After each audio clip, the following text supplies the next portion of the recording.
It was my privilege to meet Carrie and her son Luke. Luke has SCN1A gene mutation, which is the underlying cause of several other diagnoses, which include Gervais syndrome, which is a lifelong severe form of epilepsy, diagnosis of cerebral palsy as well.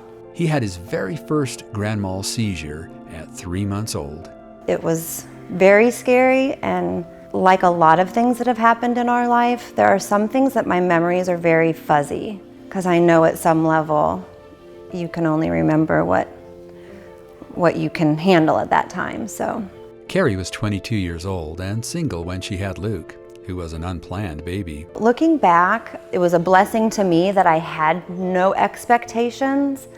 So even from the beginning, I honestly feel I just was like, this is what I have. I didn't know different as a parent, and I think in a way that was a blessing.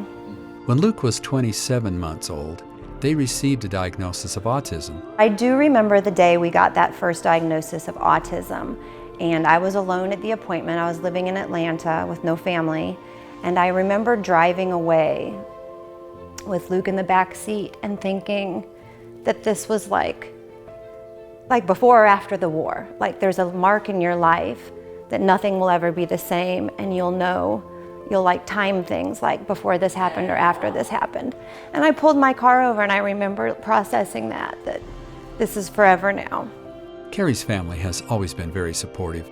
When Luke was very young, I lived states away. I was in Georgia. My family was primarily in Illinois. They've never made it awkward. I feel like they've done a good job of privately educating themselves, being comfortable, caring for him, and being able to help, to not have it feel awkward or different. My mom's been, for 20 years now, literally at every one of my son's procedure we've had done, she's always there.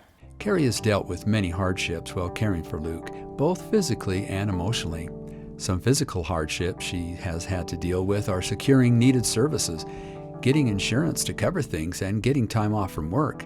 And I think I'm just a very type A person. As long as I have a list, I can handle all those pretty well. The emotional side of it has taken more of a toll than the physical part. Luke's particular condition, we've had several instances that have been life-threatening. We've had 4 life flight helicopter rides where I've had to drive myself to the hospital and not know if he'd be with us when we got there.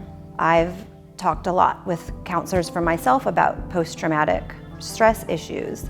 That's very real when you 2 or 3 times in your child's life think he might be gone.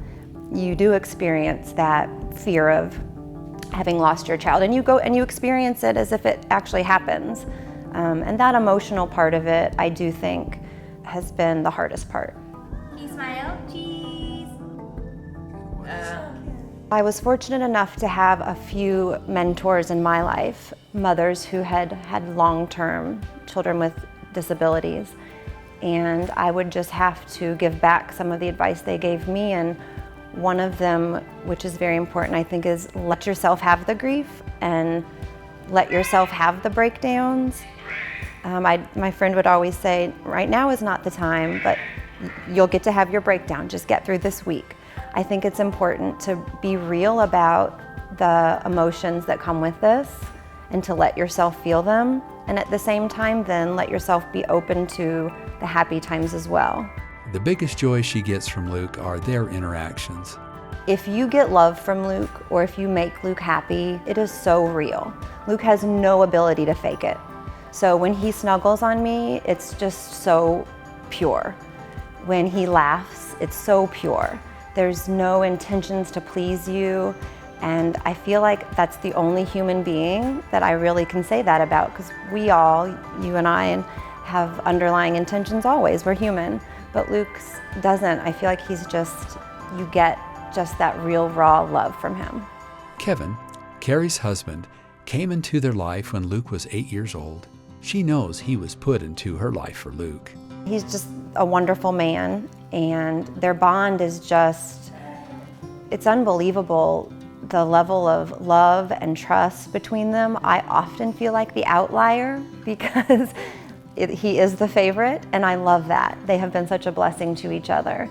And to have a man come into someone's life with this child with severe disabilities and make a choice to adopt him and accept that, and not just accept it like, oh, this is what it is, but fully embrace it and love his role as his father. I just don't know how, I do know how rare that is. I can't imagine our life being as full and healthy as it is today had Kevin not found us. Two questions have frequently gone through her mind. Why would God create someone to be like this? And would I choose to do this? And I feel like through the years I've developed some answers to both of those.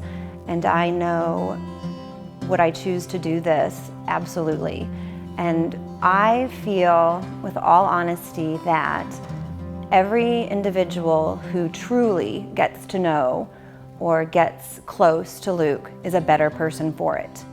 One of the most profound things about Luke's dad, my husband, is that he says this is the best gift he's ever been given, that his life has been made better by being able to be Luke's dad. If you see them together, you would know that's the absolute truth. That's how he feels. And it's beautiful.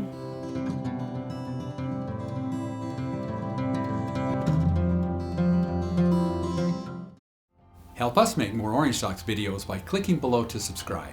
And make sure you hit the bell so you never miss an Orange Socks video. You can also find more of our videos here. Thanks for watching.